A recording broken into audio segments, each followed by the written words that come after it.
So, thank you. And for those of you who walk the extra 300 steps to this tent without knowing what it's about, I have a wonderful panel for you today. We've got Carl Frey, who is the Director of Programs on the Future of Work at Oxford University, also author of The Technology Trap, which is out next week. We have Jana Bennett, previously head of BBC Television for a decade, which I'm told is the longest-serving head of BBC Television ever, followed by head of the History Channel, and now senior advisor to a number of different media and research institutions, including the Pew Research Center. We have Stuart Russell, who needs no introduction, professor of, but I will introduce him anyway, professor of computer science at UC Berkeley, and the gentleman who quite literally wrote the book on AI. In fact, another book coming out called Human Compatible, which is out in print in October, and I believe is already out on Amazon. And then we have Callum Chase, the AI guy, author of 6 best-selling books, including The Economic Singularity, and co-founder of the Economic Singularity Club. The thing that ties all of these people together is really a thread that they're all members of this Economic Singularity Club, which is a group of concerned individuals who meet regularly and have been meeting regularly for the past few years to discuss this topic, the topic of the economic singularity, which, as Callum defined it in one of his books, is the point at which society faces massive disruption on a global scale as a result of technological unemployment. Now, we have about 50 members, roughly. As a result, we don't really agree on much. But we do agree, generally speaking, we subscribe to the idea that AI-driven technological unemployment is a high likelihood, somewhere between a high likelihood and a certainty, depending on who you are, that the impact on our global civilization could be wonderful, or it could be quite disastrous. And most importantly, the decisions and the choices that we make now, as a business, as a society, and as a government, will shape which future we end up in. So the format for today is we'll hear from Carl for a few minutes, for about 15 minutes. We'll then hear from Callum, and then we'll have a panel discussion. And I'm happy, if we have time, to take a couple of questions from the audience as well. So with that, let me introduce Carl.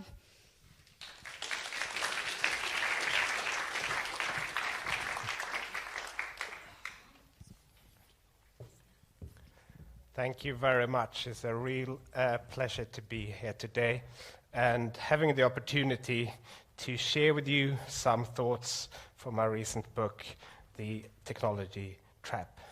Now, this may not come as a complete surprise to you, but we are living in a time of automation anxiety, where quite a few people worry about the tornado coming for the office.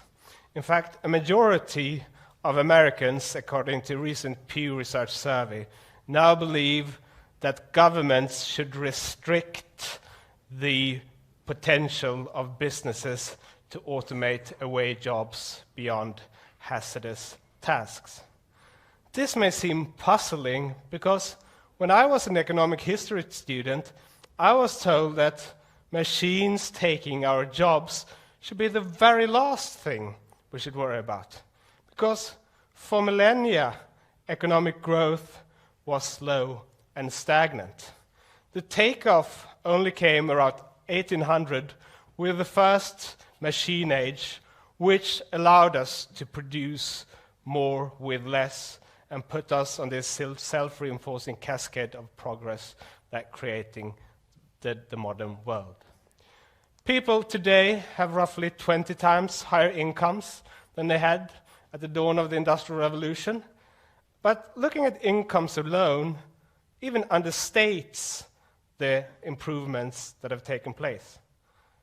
At the time of the Industrial Revolution, ordinary people could only look to the lives of the upper classes in envy, who had servants to do the most tedious things for them. Today, we all have access to the electric servant in terms of dishwashers, washing machines, vacuum cleaners, electric irons, and so on, which makes our life a lot easier, not to mention other minor inventions like antibiotics and the automobile. And if that wasn't enough evidence of tremendous progress, think about the fact that earning those higher incomes and producing all of those new goods and services has become much more comfortable and interesting for us. Not so long ago, quite a few of us worked in coal mining, where explosions and cave-ins were frequent, lung disease often were a part of the work package, and those who worked in the factories were constantly exposed to the shafts and countershafts that threatened people's fingers, arms, and lives. Today, most of us work in air-conditioned offices. The last thing that's happened, or the worst thing that's happened at the Martin School, as far as I can recall, is when the coffee machine broke down. It was awful. And if you look at this transition to the modern office, that, if anything, understates the transformation that has taken place. Because a lot of jobs that existed 100 years ago are much more comfortable and convenient today. You can't sort of compare the job of a farm laborer who did, walk the fields with nothing more than animal power with a farm laborer today who sits in his air-conditioned tractor and listens to the music of his or her choice. So it's quite fantastic what technology has achieved for us. I'm here to tell you that, unfortunately, this is only half of the story. The long-run benefits of technological change have indeed been enormous, but the process to the modern world wasn't painless. In 1844, Benjamin Disraeli published a novel called Coningsby before he became Prime Minister of Britain, in which one character remarks that I see cities peopled with machines. Certainly Manchester must be the most wonderful place of modern times. In the very same year, in 1844, Engels published his work on the conditions of the English working classes, which was written during precisely a stay in Manchester. And he had a very different take on the Industrial Revolution, because he argued that machines only served to downgrade and deprive worker of meaningful middle-income jobs. Now, Engels, we all know, was wrong about the future, but he was actually right about the past, because for 7 decades, as the mechanized factory replaced the domestic system, wages were stagnant and even falling. If we look to consumption, spending on non-essentials declined, and the courts born in 1750 was actually taller than the courts born in 1850. A lot of people lost out to the Industrial Revolution. And the puzzle to economists and economic historians is, why would people have participated in the industrialization process if it actually reduced their utility? The simple answer is that they didn't. People petitioned to Parliament to restrict and ban the use of machinery. They expressed their thoughts and feelings in poems like the following one, and they, on several occasions, rioted against the mechanized factory. And how did British governments respond? By consistently squashing any resistance to progress.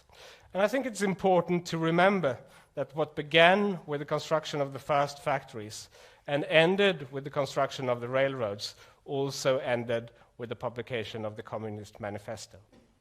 Revolutionary technologies brought a lot of political revolutionaries along the way.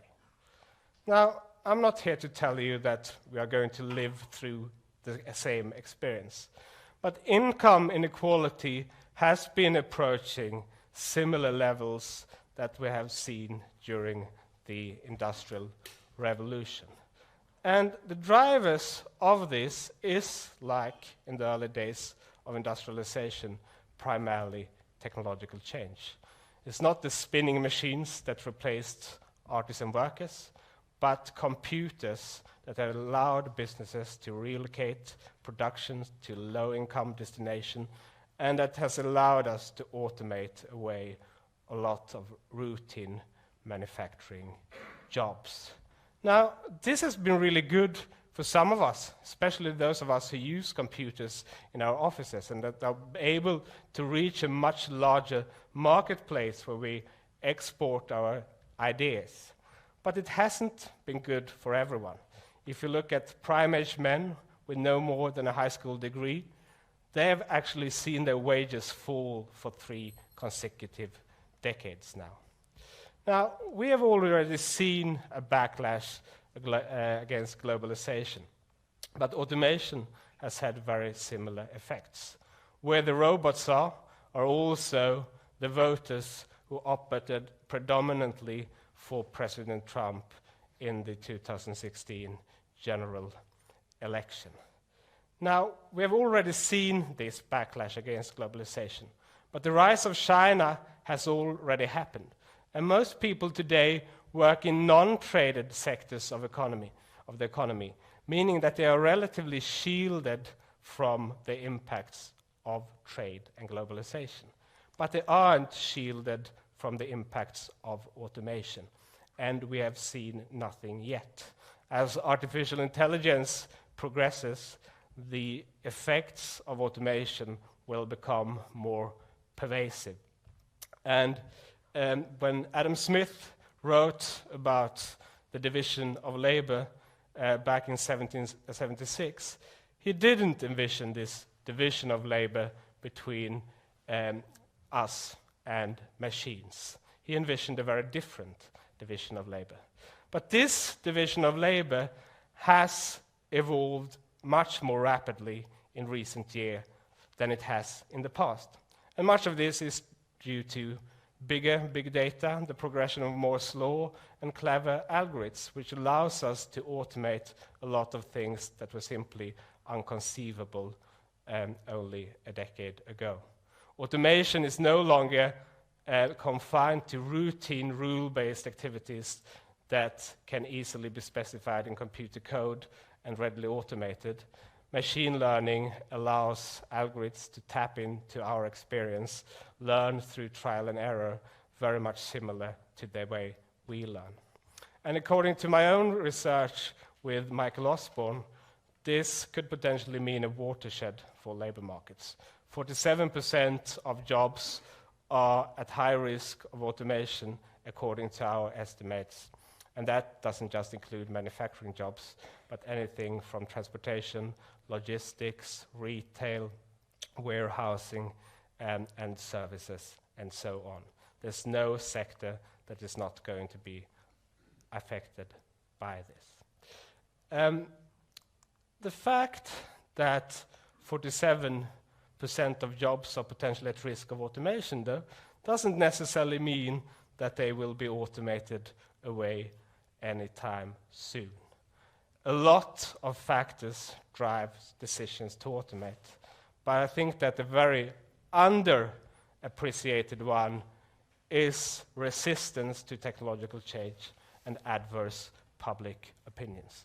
These are dock workers in Los Angeles who protested against the introduction of machinery just last week. And as I mentioned earlier, a significant share, in fact, the majority of people now believe that restricting the rise of the robots is a good idea. Now, I don't know exactly what the future holds, and I'm not here to predict the next wave of machinery riots. But I think that the economist Leontief was onto something when he suggested that if horses could have joined the Democratic Party and voted, what happened on the farms might have turned out differently. They might potentially have used their political rights to slow down the pace of automation. And as I argue in my book, resistance to technological change has been the historical norm rather than the exception. One reason why economic growth was so slow prior to the Industrial Revolution was not the lack of inventive ideas, but simply that craft guilds resisted anything they perceived threatened their skills. And for the fear of social unrest, governments, for the most time, sided with the guilds. Now, I firmly believe that artificial intelligence is a good thing, that has the potential to create a lot of wealth for us, in addition to goods and services we can't even think of today. But getting there will, again, require painful transition. And my message to you today is that we need to manage those short-run effects. Thanks for your attention.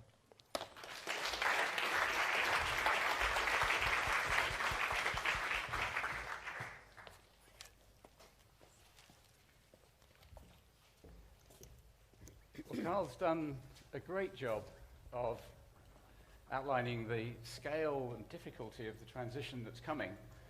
But unfortunately, our political leaders are blindly ignoring it. They've got other things on their plates, like the rise of right-wing populism. And I think, and actually hope, that we will get past this soon. There's another very unhelpful idea out there, which is this meme that we're in the fourth industrial revolution, the beginning of the fourth industrial revolution.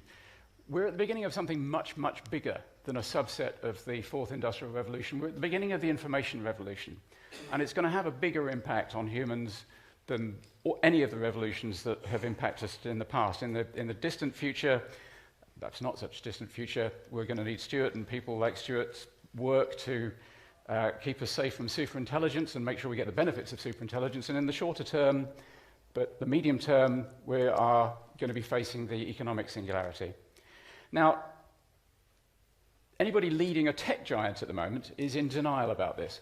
They'll say that automation in the past hasn't caused lasting widespread unemployment. Automation creates wealth, wealth creates demand, demand creates new jobs, and that has been true in the past in the long run, although, as Carl pointed out, not in the short run. But one thing we know is that past performance is no guarantee of future outcome. If it was, we wouldn't be able to fly. And we have seen massive widespread unemployment in the past, not in the long run for humans, because the past rounds of automation have mostly been mechanization. And when the machines took our muscle jobs, we had something else to offer. We had our cognitive skills. But it didn't work out so well for the horse, as Carl said. In 1915, there were 21.5 million horses working in America. It turned out 1915 was peak horse, and now there are 2 million horses in America. That is very serious technological unemployment. Thanks to Moore's law, which is evolving, not dying, as some people are saying, in 10 years' time, the machines we have will be 128 times more powerful than the machines we have today. There's no straight line between the processing power of machines and what they can do. There's all sorts of implementation issues, and we need the algorithms to develop and so on. But broadly speaking, they're getting a lot more powerful. In 20 years' time, if Moore's law or something like it continues, they'll be 8,000 times more powerful than they are today, and in 30 years' time, 1 million times more powerful. To me, it's fairly inconceivable that those machines will not take most of the jobs that humans do today. We don't know this for sure, but it seems quite plausible.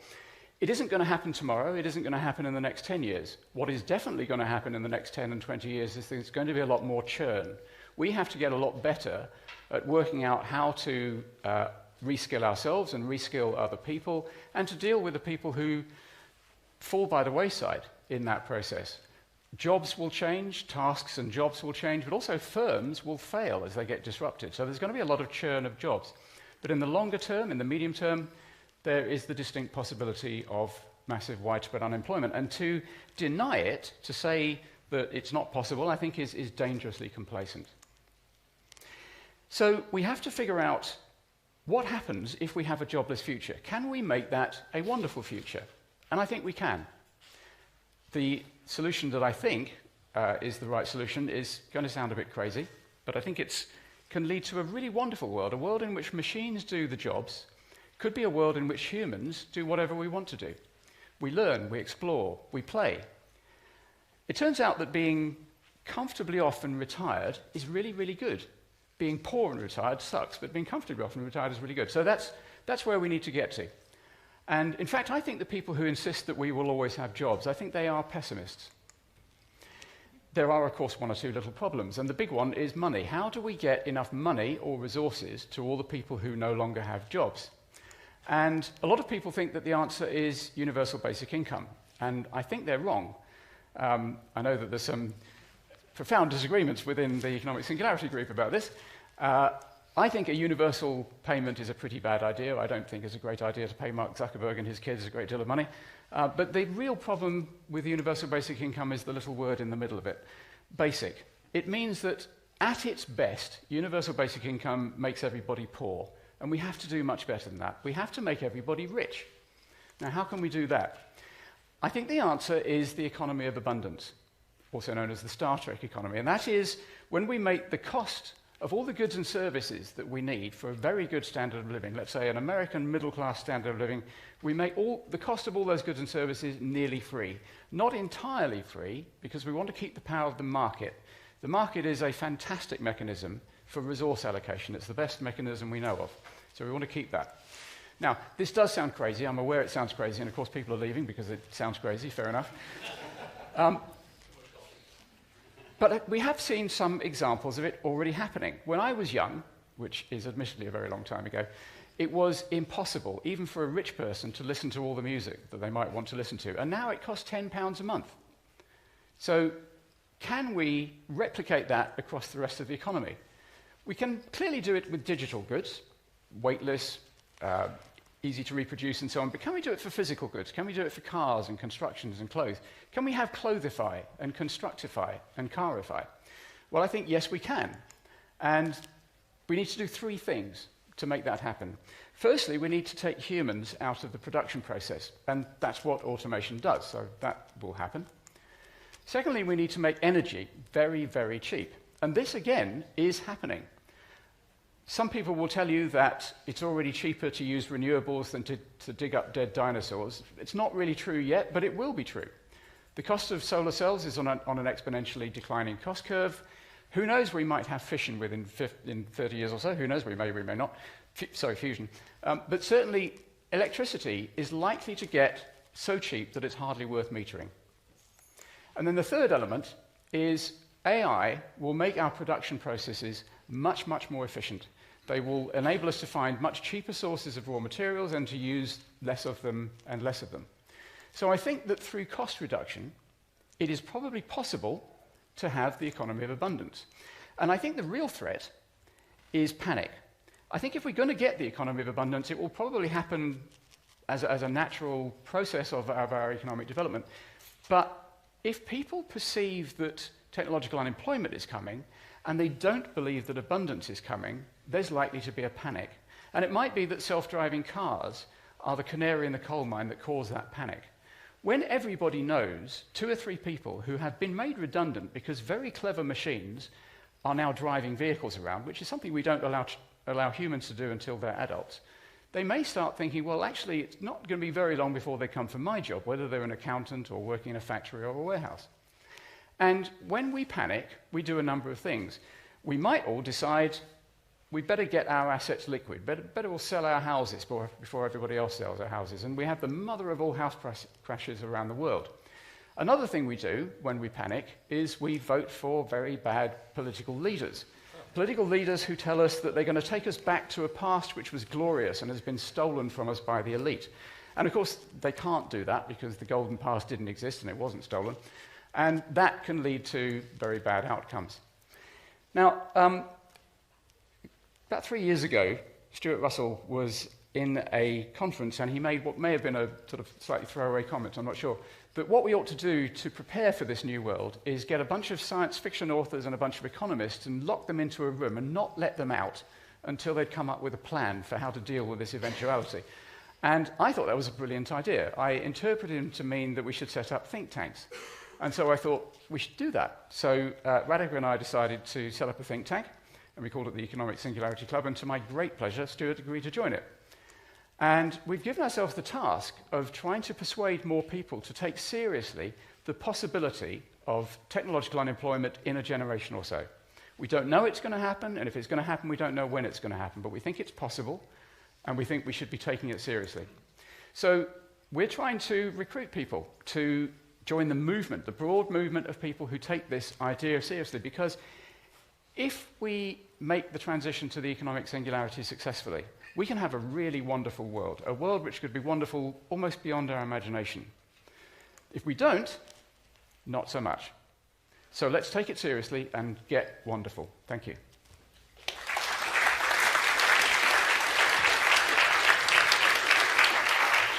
Thanks, Callum. Can I invite Jaina, Stuart, Carl, come join us for a little bit of a conversation and hopefully a flavour of what goes on at the Economic Singularity Club meetings.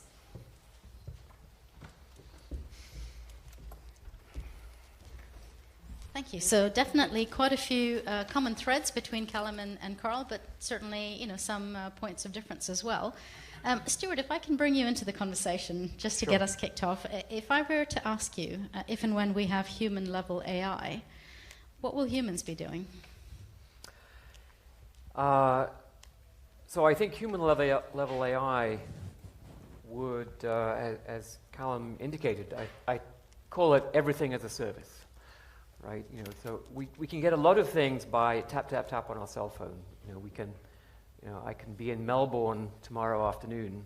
I just go tap, tap, tap, and tomorrow afternoon I'm in Melbourne. 2 centuries ago, that will be a multi-billion-dollar, multi-year, very high probability of death kind of thing, right? And with AI, pretty much everything that you need is going to be tap, tap, tap, and it's available. So there could be a complete replacement of human participation in all of the supply chains of both goods and services. And it seems inevitable to me that humans will not be participating in large-scale production of anything.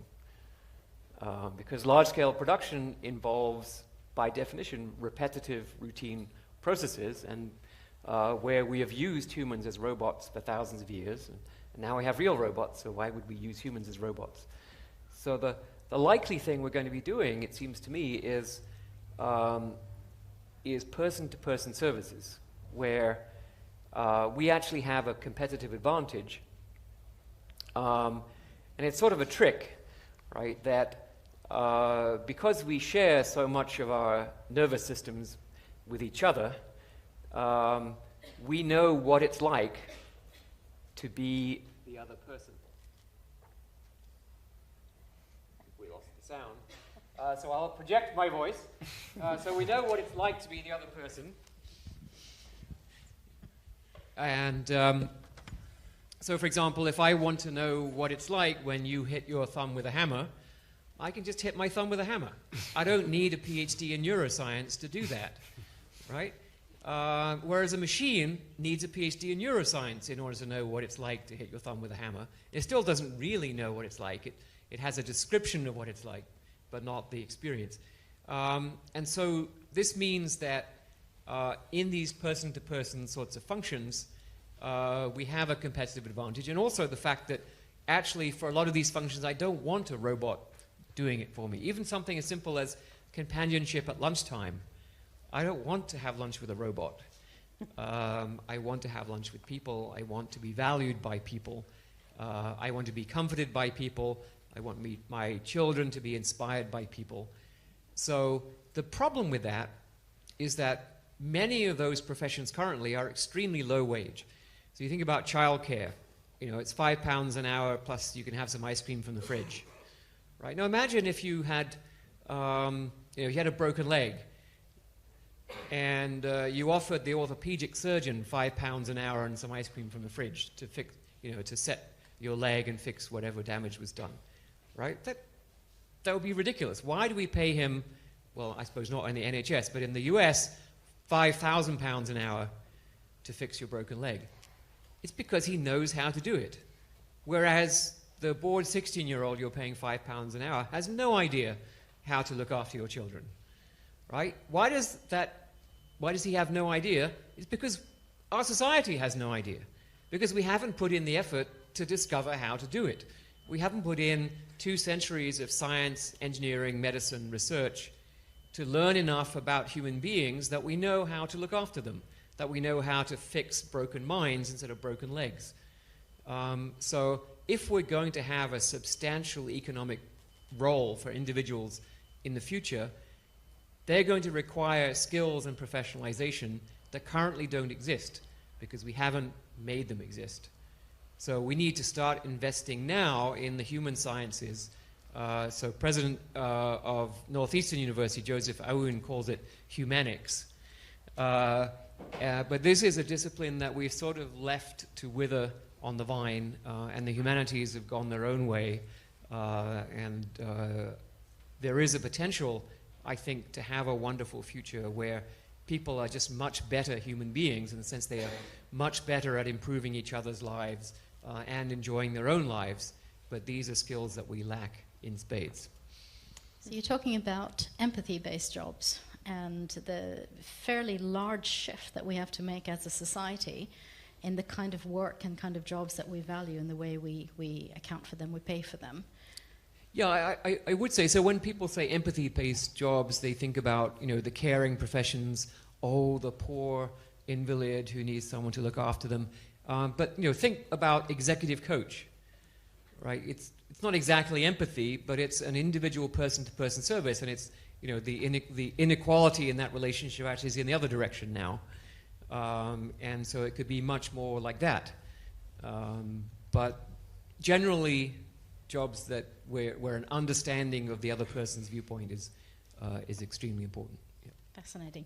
Jenna, can I bring you into the conversation? So I know you've got quite a lot of research material on how people are perceiving the rise of automation and the changes that are happening. Could you tell us a little bit about what your research shows and anything startling or counterintuitive that you might have run across in that research?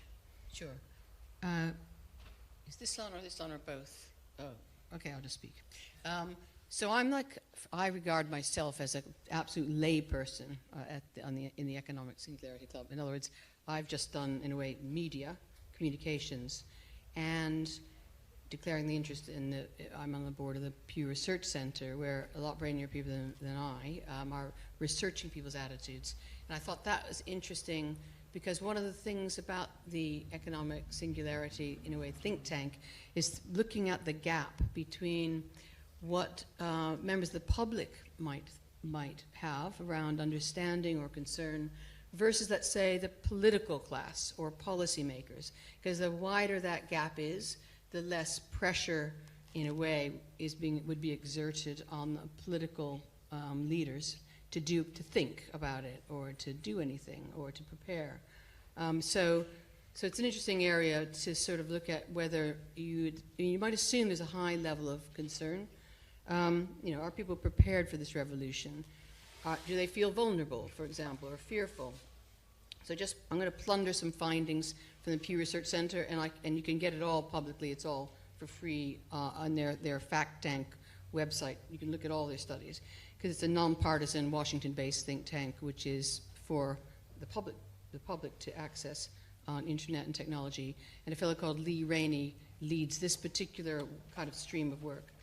But the interesting thing from my point of view, Radek is asking, is there anything counterintuitive? It's actually that the level of concern is actually quite low in my reading. So about 65% of Americans polled, about 10,000 person survey, only 65% thought that robots and computers will do much of the work currently done by humans within 50 years. Now, I don't know about you, but I think that's quite a low figure, really, of feeling that you might end up being outsourced or replaced. 80% in the same study thought the jobs they were currently in, they would actually exist in some form in 50 years' time. And given what we think the projections are in terms of the ability to replace jobs, that's quite a high figure of either denial or confidence that you will not be replaced. Only 15% of workers said their employer could use technology to replace the job they're currently doing, and 85% said it wouldn't be possible. And even managerial class workers, only 9% thought their jobs could be replaced by technology. So a lot of people thought they were very special. And maybe that's very much a human tendency to think of yourself as a singular economic singularity. That you're kind of special, and of course they can't change. Nobody could do my job, and that was including, in particular, college-educated, the higher-educated worker felt they were more irreplaceable. And again, I just think that just is interesting to see, whether it's particularly American or not, I don't know, but interesting to see that that is where the bulk of this cross-section are in terms of mentally being prepared for a future that's coming at them pretty fast. And I haven't seen this, but my guess is that they're probably more worried about being replaced by cheap labor, such as from China. That is probably an area of greater concern than automation and robotics, for example, or AI. So it's a bit counterintuitive, that finding. I would have thought it'd be a higher degree of fear or, kind of vulnerability. They're just not all that worried so far. Yet in somewhere like South Korea, where there are more than 600 installed industrial robots for every 10,000 workers, there's a higher level of belief that you could be replaced by AI or robotics or automation.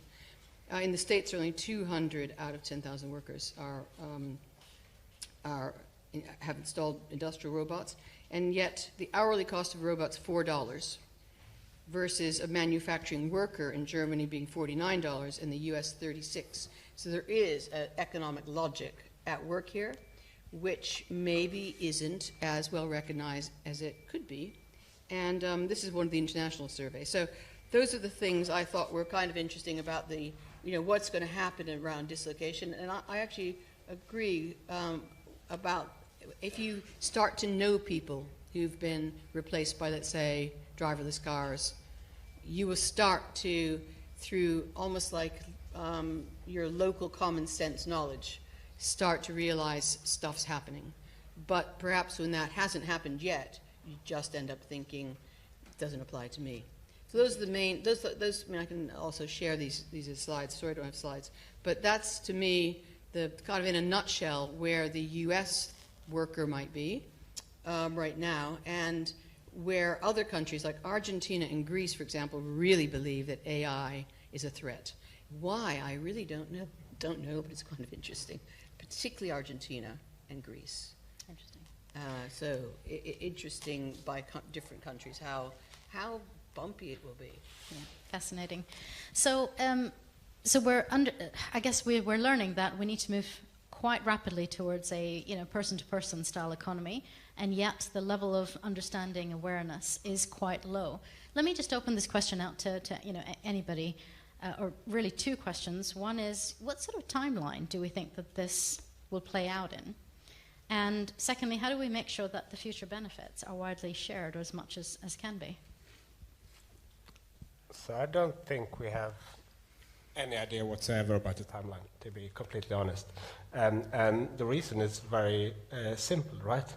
I mean, these wonderful technologies that we have today, if they were everywhere, every country would be rich. And the fact is that there are enormous disparities in technology adoption across countries. And the main reason for that is that technological change often comes with what the great economist Joseph Schumpeter called creative destruction. There are always losers in the progress to technological change. And often the losers are busy building coalitions that restrain the introduction of new technologies in one way or another. Now, that is one of many factors, but it's important to note that accelerating innovation is not the same thing as accelerating technology adoption. Now, you have a lot of studies that, people argue that the smartphone spread much faster than the steam engine. Yes, that's true, but the smartphone is a consumer good. The steam engine is something that was applied in production, that required organizations to readjust, that required the reskilling of people, that was resisted in part by workers, that came with adverse public opinion. So we can't simply, extrapolate from what we see in the field of innovation to the sphere of technology adoption. And my sense is that most of this is going to play out in the sphere of political economy rather than in technology. And I think that there's been a lot of focus on globalization recently. People haven't been as concerned about automation. And I think that will eventually shift, because people are going to realize that when you hike up tariffs and jobs are not coming back, something is wrong. And as I mentioned earlier, most people today work in non-traded sectors of the economy. But truck drivers, receptionists, cashiers, they're not exposed to globalization, but they are exposed to automation. So my prediction is that this will very much depend on how we manage the short run. And the short run can be a lifetime for some. During the first industrial revolution, it took 7 decades for the great gains of growth to trickle down in ordinary people's pockets. And the Luddites, which are often portrayed as these irrational enemies of progress, they didn't stand to benefit from the introduction of new machinery. They were nothing of the sort. So later generations like us can be grateful that they were unsuccessful in bringing the spread of mechanization to halt, but it didn't work in their own interest, and I think that's important to remember. I think it's absolutely right. We don't know when these events are going to unfold. We don't know when the milestones are going to be reached. And I think the consultancies, most of the large consultancies, are now issuing reports saying that by 2021 such and thing is going to happen, and 2023 such and thing is going to happen, and Middlesbrough is going to do worse than Grimsby because they've got a different mix of employers. And I think a lot of that is bogus. But there are some underlying trends which are there. Moore's law has been pretty consistent, and the chip industry, Intel and NVIDIA and the others that are coming along are pretty confident they've got at least another 10 years to go just by shrinking the distance between the features. And then there's other types of chip archaeology coming along, construction coming along. So things like that are foreseeable. So we know there's going to be rapid change, and absolutely implementation can be very variable between countries and between industry sectors and so on. So I think we can sort of see the broad outlines, but not the detail. And I hesitate many times to argue with Stuart, but I'm going to argue with Stuart. I don't really think that the caring jobs, and I hope that isn't too pejorative a label for the whole thing, will remain immune to machine invasion. When humans do caring jobs for each other, very often what they provide is a simulacrum of caring. If you really cared with your soul, as you would about your child, for every patient that you see, if you're a nurse or a doctor or a childminder, you'd probably suffer emotional burnout within 3 days. You provide a simulacrum of care, and often, to be honest, not a very good one. Machines will always provide a good simulacrum of care, and they know how to do it really well. If they observe human behavior on a massive scale, they know exactly what really, really good care, the best care, they know what it looks like, and they have no problem providing it over and over and over again. And in Japan, where they have a growing an aging population, they don't really go in for immigration, and they're quite technophile, it turns out that elderly people quite like being looked after by robots. And it might be because you can tell a robot the same joke 1,000 times a day and it doesn't care. So I'm not convinced by this idea that our salvation lies in us all looking after each other. It may, but I'm skeptical. I think we need to at least think seriously about the possibility that there simply will not be any jobs for the majority of us in 30 years or so. And I think we need to think about, if that happens, and it's a big if, but if it happens, how to make that a great world. And I think we need to do a lot of scenario planning.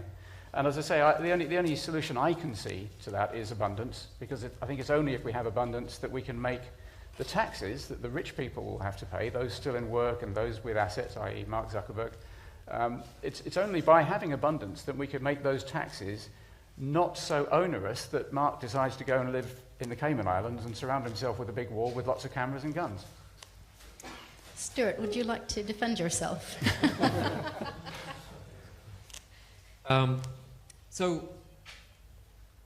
Let me briefly say something else about timeline. I think it's certainly hard to predict the arrival of human-level AI, because that requires multiple conceptual breakthroughs that are nothing to do with the predictable advance in computer power or disk size or anything else. When you look at the advances that have happened in the last decade, particularly things like computer vision, I would say there are not that many corporations for which object recognition in visual images is a huge part of their business process.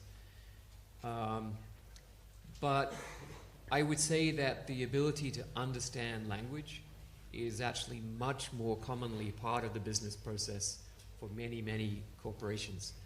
And I think that capability is advancing rapidly now, and I think we may see some significant breakthroughs in the next decade. And I think that'll have a much bigger impact in terms of commercial incorporation.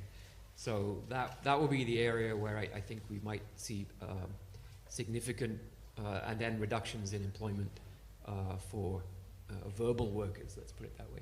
And then, self-driving vehicles, it's slow, it's difficult progress, but I think the people have put too much money into it to give up that easily.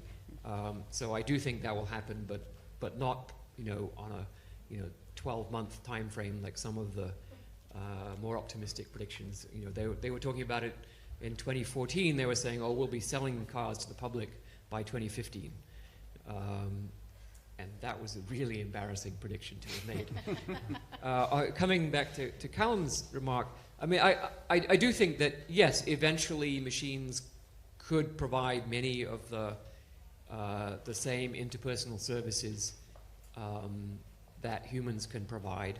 And at some point, we may want to decide that we should reserve certain occupations for humans and perhaps not build humanoid robots so that we're not additionally fooled by our subconscious reaction to the human form, which is very hard to switch off.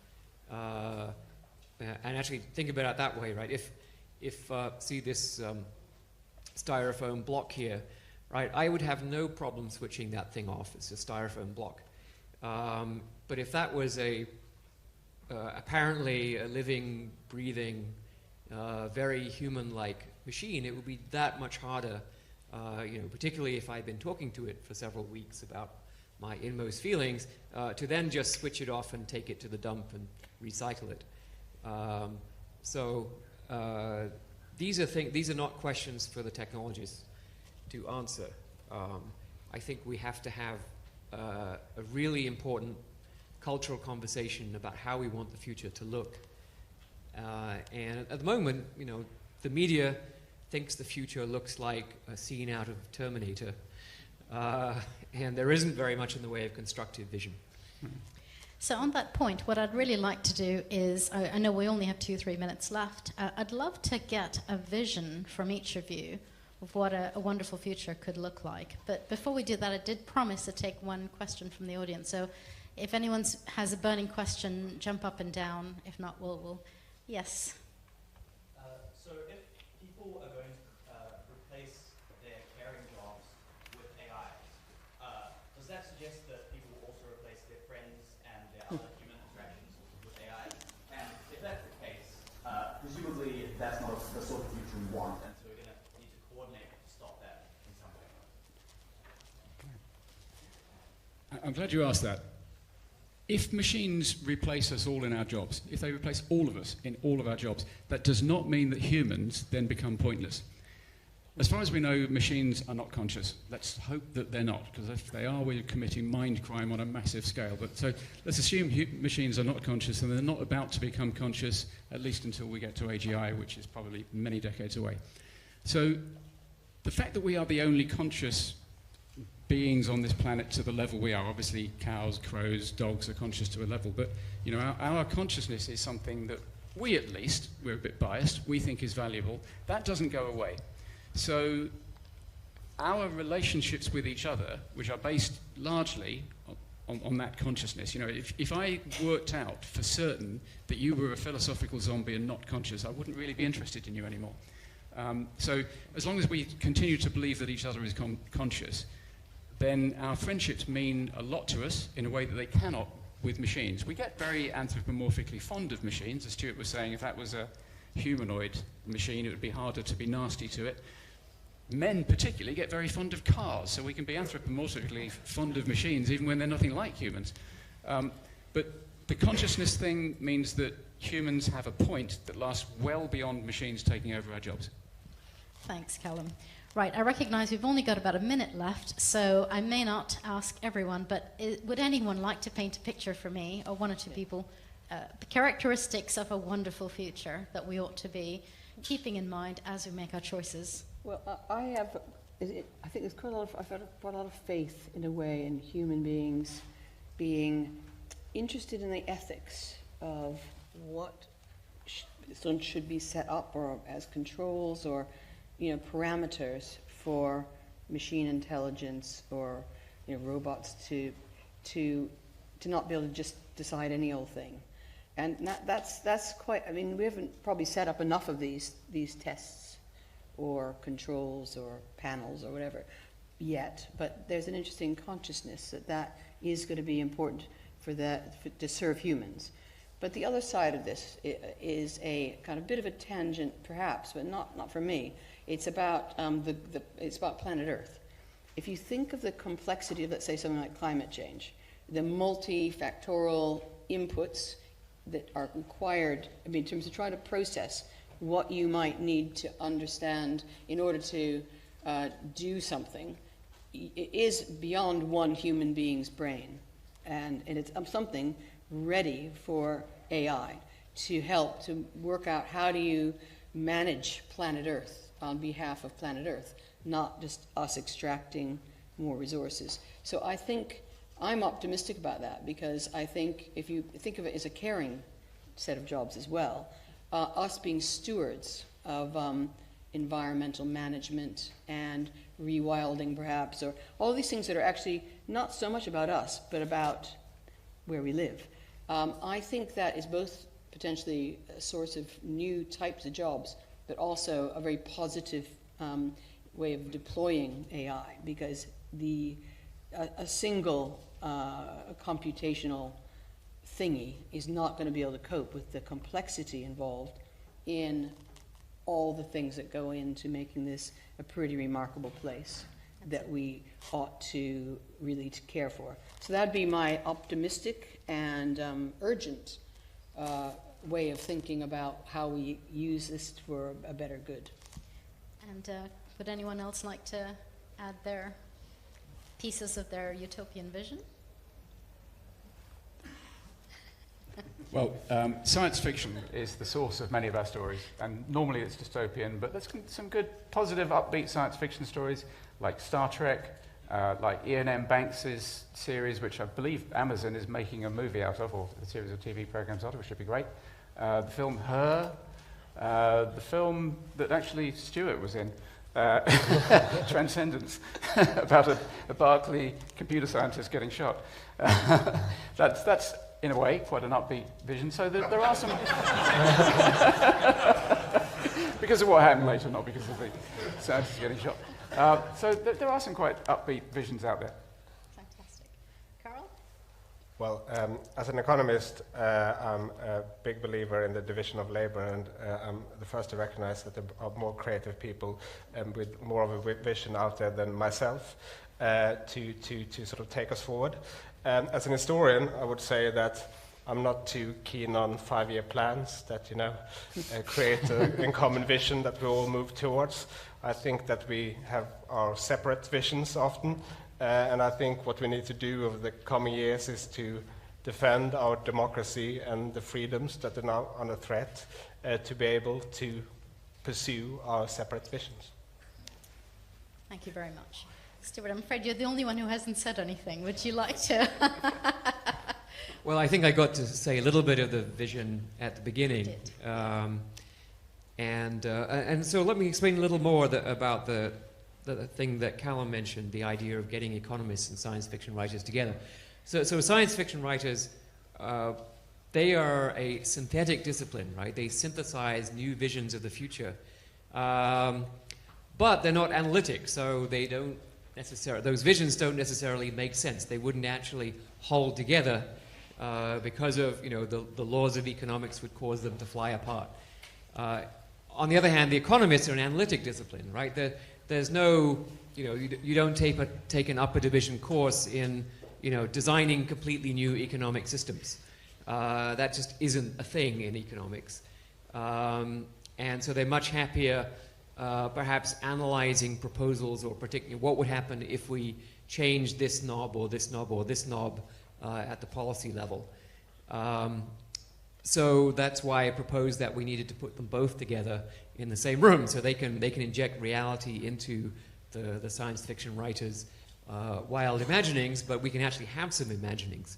Because honestly, I think that the continuation of the current system and the status quo is going to result in increasing levels of inequality, where we finally get to a level, a very thin layer of capital owners, of technocrats. They will probably have a somewhat thicker layer of personal servants looking after them because they don't want to be looked after by robots. And then the rest of humanity can go fish, in quotes, right?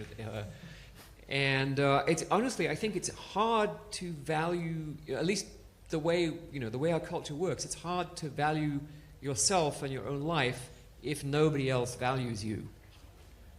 So, however we think about the future, and we don't have to have the traditional economic roles. It doesn't have to be that we're paying each other to have lunch with each other or something like that. But I think there has to be some system that involves mutual recognition of value, and it doesn't make sense to me that we would while away our years writing poetry that nobody else will ever read, and painting paintings that no one else will ever look at or buy. I don't think that's how human beings actually work. Thank you very much. And on that note, I'm going to say thank you very much to our panel and pass it back to Hugo for